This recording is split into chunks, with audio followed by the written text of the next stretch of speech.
Tone-toneladang tipong mayorya sa mga nakolekta o nahakot na basura kan SWMO sa pagsabat kan bagong taon. Waste diversion o liwat gibuhon nakapakipakinabang an paapon ng bagay. Pigtutulod komo epektibong paagi tanganing makontrol an pagdakol kan basura. Uyan sa kuyang report. 14 taon na sa serbisyo sa Naga City Solid Waste Management Office si Nanay Teresita. 12 dekada naman siyang nagjo-duty makalihis an Pasko asin bagong taon para maglinig kan mga ati sa gilid kan tinampo. Sigun kinanay Teresita, mas manageable na sa indang paglinig ngunyan kumparar kan nakalihis na mga panahon. Ang mga partinda na naman sa inda, tang iba, tigtitiri po naman inda. Pasil naman sana sa muya, kumbaga ini naman lang mga warak-warak. Apwera ka Nanay Teresita, amay man na naglibot ang nasa 10 dump truck kan SWMO, kabali na ang mga sinublian sa ibang opisina.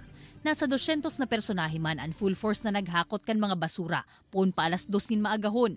Ang market area, iyon pig-enot kan grupo kung sa nasa 14 tonelada nin basura subuot ang nakolekta.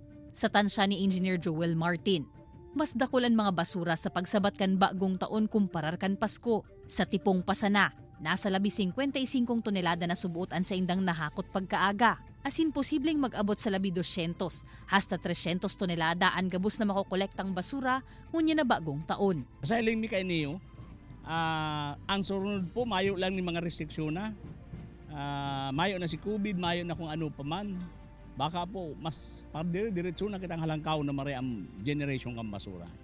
Ang piga-adaptar kan SWMO na waste diversion technology o pag-repurpose kan mga basura nganing liwat na mapakinabangan, iyuman subuot ang nakakatabang, nganing 25% na sanakan mga basura sa syudad, ang kaipuhan talagang idiretso sa basurahan. Kaibanan si Gerald Gandia, Jessica Kalinog, Balitang Bicolandia.